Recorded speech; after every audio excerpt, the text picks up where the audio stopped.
how to enable or disable SmartThings Sync Favorites on the Samsung Galaxy S24 series.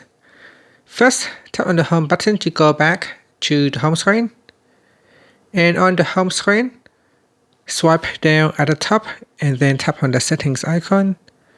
Next, we scroll down and then tap on connected devices. Now in here, we scroll down and then tap on SmartThings. Next, tap on the menu button at the bottom. Then tap on the settings icon. And then we go down and tap on Sync Favorites.